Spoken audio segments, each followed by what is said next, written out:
Sesampainya di kantor Hamid menoleh ke belakang dan berteriak keras, "Apa yang kamu lakukan di sini? Kembalilah ke lubangmu sendiri." Zain harus berkata dengan nada menyanjung, "Oke Komandan Hamid, saya akan kembali sekarang."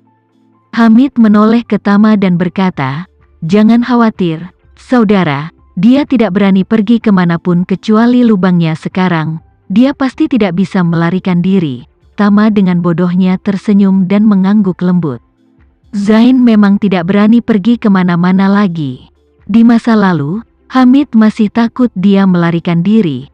Tetapi sejak pertempuran, dia tidak khawatir tentang ini.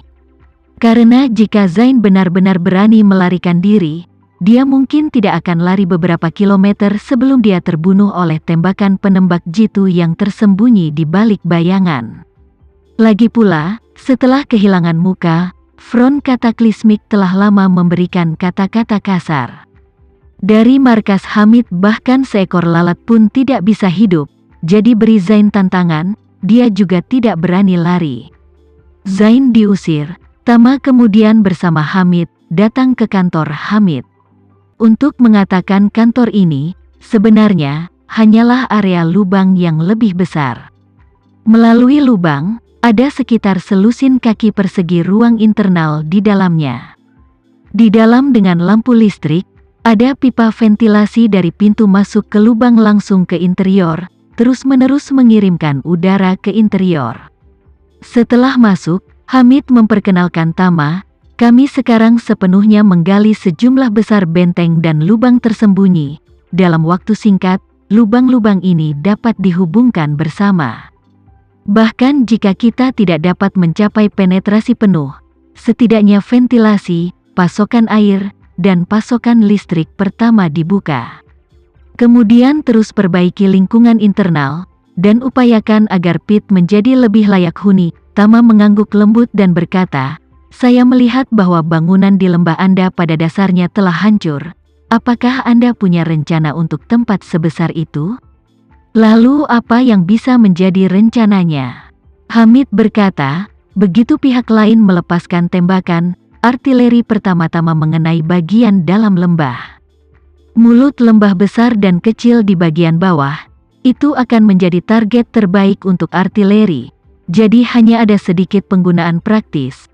Tama berkata, "Saya sarankan Anda menghancurkan semua rumah itu, limbah konstruksi, dan kemudian menggali sekitar 5 atau 6 meter lubang persegi panjang di situ untuk penyimpanan air, mengambil keuntungan dari musim hujan. Dengan waduk ini untuk menyimpan sejumlah besar air tawar, dan kemudian menemukan cara untuk menambahkan penutup di atasnya. Kurangi evaporasi, sehingga meski musim kemarau terkepung dalam waktu lama, tidak perlu khawatir kekurangan air. Timur Tengah relatif gersang dan panas, dan musim hujan di Suriah tidak terlalu lama. Setelah musim hujan, sumber daya air tawar, meskipun tidak terlalu langka, tetapi relatif berharga." Tama sekarang tidak khawatir tentang Hamid yang dikeluarkan dari pot oleh lawan-lawannya, tetapi lebih atau kurang khawatir bahwa lawan-lawannya akan mengepungnya sepenuhnya.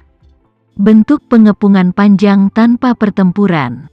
Bahkan, bagi Tama, cara termudah yang bisa dia pikirkan untuk memecahkan Hamid adalah dengan mengerahkan pasukan untuk memutuskan hubungannya dengan dunia luar baik dari jalur laut maupun darat.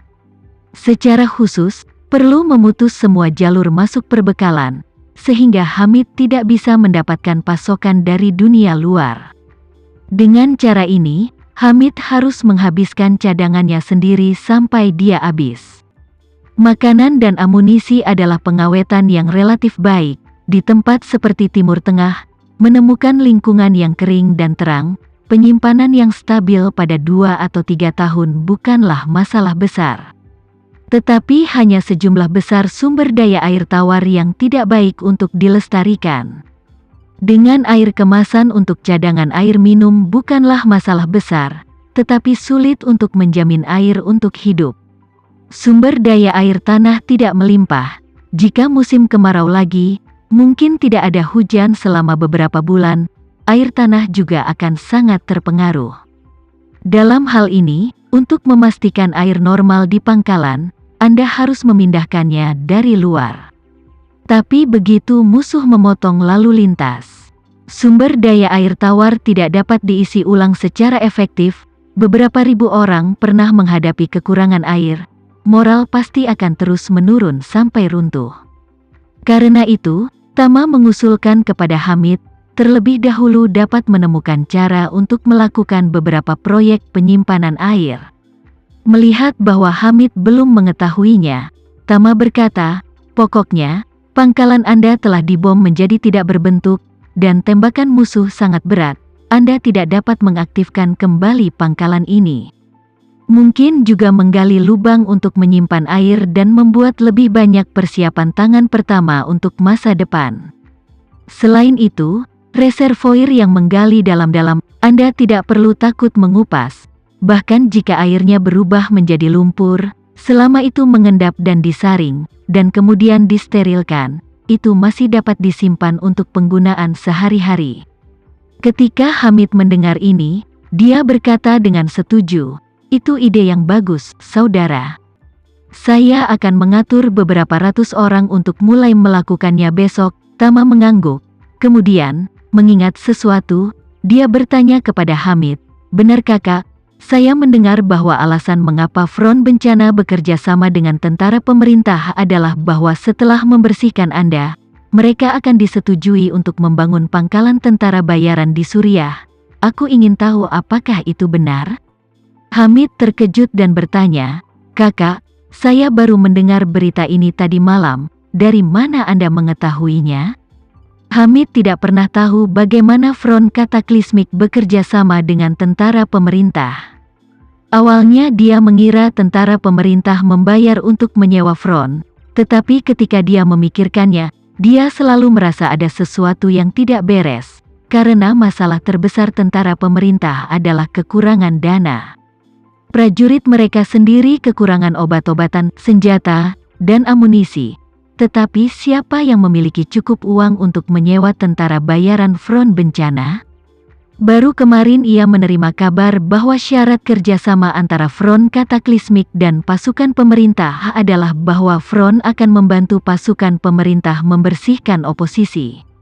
Dan bahwa pasukan pemerintah akan menyediakan lahan seluas 100 km persegi di Suriah untuk Front Kataklismik untuk mendirikan pangkalan tentara bayaran pertamanya di Timur Tengah. Tapi Hamid tidak menyangka Tama bisa mengetahui hal ini bahkan dari jauh di Indonesia. Jadi tiba-tiba, dia kagum pada saluran informasi Tama.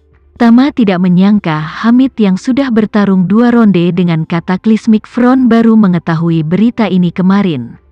Ini juga berarti bahwa berita ini masih relatif rahasia. Informasi rahasia semacam ini semakin menegaskan kecurigaannya bahwa Chen Sucipto pasti memiliki semacam hubungan dengan Front. Jadi, Tama berkata kepada Hamid, saya menduga bahwa Front Bencana ini terhubung dengan salah satu musuh saya di Indonesia, dan rincian spesifik dari kerjasama Front dengan tentara pemerintah bocor dari musuh saya di Indonesia. Hamid berseru, Kak, kalau begitu, maka Front Kataklismik ini juga memiliki ancaman tertentu untukmu. Iya, Tama mengangguk dan berbicara, hal utama adalah bahwa saya juga tidak tahu banyak tentang organisasi ini. Saya tidak yakin tentang situasi spesifik mereka, jadi seberapa besar bahaya Front bagi saya masih belum pasti. Hamid melambaikan tangannya dan berkata, saudaraku, saya pikir Anda tidak perlu khawatir tentang ini. Indonesia selalu memiliki julukan kuburan tentara bayaran. Itu karena keamanan di sana terlalu bagus. Dalam hal ini, tentara bayaran di luar negeri bahkan tidak bisa membawa senjata. Mereka jelas bukan lawanmu. Tama berkata dengan lembut, mengenal diri sendiri dan musuhmu akan membuatmu tak terkalahkan dalam 100 pertempuran. Hal yang paling pasif tentangku sekarang adalah kurangnya pemahamanku tentang Front Bencana, dan aku tidak tahu seberapa dekat musuhku itu dengan depan ini. Hamid kemudian berkata, saudaraku, saya akan memberitahu Anda apa yang saya ketahui sejauh ini. Front Cataclysmic membuat kekayaannya di Amerika Selatan beberapa tahun yang lalu, dan sekarang fokus pada Timur Tengah dan Afrika, yang juga termasuk pasar Timur Tengah terbesar. Sekian dulu ya video kali ini, kita lanjutkan lagi videonya di lain waktu. Oh iya, bagaimana menurut kalian? Semoga bisa sedikit menghibur kalian semua. Untuk teman-teman yang baru nonton, jangan lupa subscribe ya, hehehe.